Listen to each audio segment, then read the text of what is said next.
बढ़ते हैं आगे और अब वक्त है आपके लिए जी बिजनेस की तरफ से एक एक्सक्लूसिव रिसर्च देने का। हमारे साथ तैयार हो रहे हैं, कार्यक्रम में शामिल हो रहे हैं कुशल गुप्ता।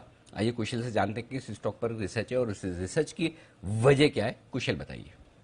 देखिए, रिसर्च की वजह अनिल जी, सबसे पहले तो आईपीओ जो पेटीएम का आने वाला है उससे काफी बड़ी जो री रेटिंग है वो इस स्टॉक में हो सकती है इन्फीबीम एवेन्यूज। और ये क्यों? दो बड़ी वजह है। सबसे पहले पेटीएम भारत का सबसे बड़ा आईपीओ अब तक का आने वाला है। पिछली बार कोल इंडिया का ये आंकड़ा था, करीब 15,500 करोड़ रुपए इन्होंने जुटाए थे।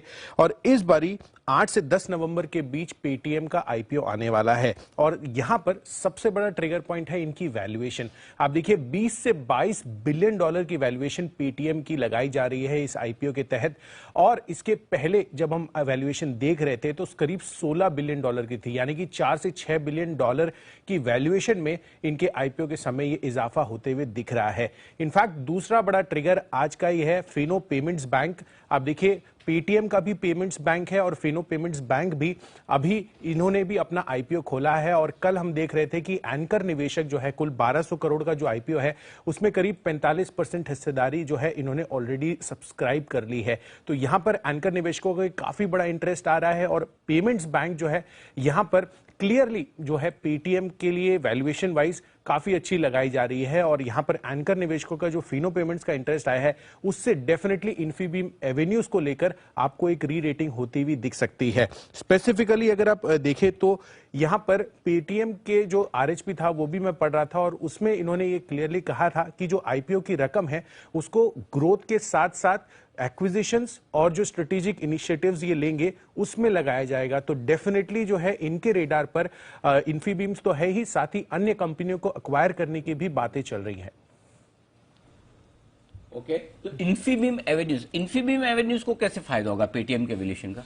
देखिए, पेटीएम का जो वैल्यूएशन है ना, वहां पर पेमेंट गेटवे जो है पेटीएम का, जो वॉलेट वाला सर्विस है वो है एक। और दूसरा यहां पर इनकी जो पेमेंट्स बैंक की वैल्यूएशन है वो दोनों को कंबाइंड वैल्यू अगर आप देखें तो यहां पर अधिग्रहण करने के लिए जो इन्फीबीम एवेन्यूज की बातें चल रही हैं।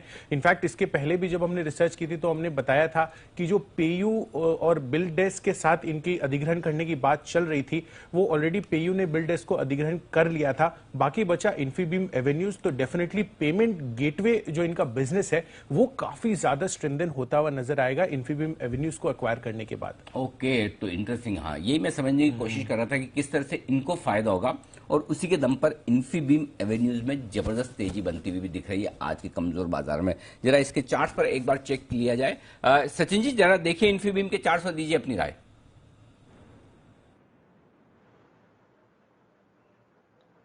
अनिल जी, जिस तरीके से पिछले दिनों में कुछ बिकवाली हुई थी, लगभग 53 के जोन से एक करेक्टिव मूव हुई थी एंड अपने 200 डे एक्सपोनेंशियल मूविंग एवरेज के आसपास इसने सपोर्ट दे के एक रिवर्सल दिखाया है। तो मुझे लग रहा है जिस तरीके से स्ट्रक्चर है, एक अच्छा मौका है स्टॉक को अक्यूमुलेट करने के लिए। ऑन द हायर साइड मुझे लग रहा है वापस एक रिबाउंड बन सकता है 53-54 के जोन में। सो डेफिनेटली यहाँ पर एक पॉजिटिव बायस ही रखना चाहिए काउंटर में। स्टॉप लॉस आपको लगाना है around 43 on a closing basis. तो ये है आपके लिए इन्फीबीम एवेन्यूज में, यहां से भी अपसाइड की गुंजाइश बनती हुई दिख रही है।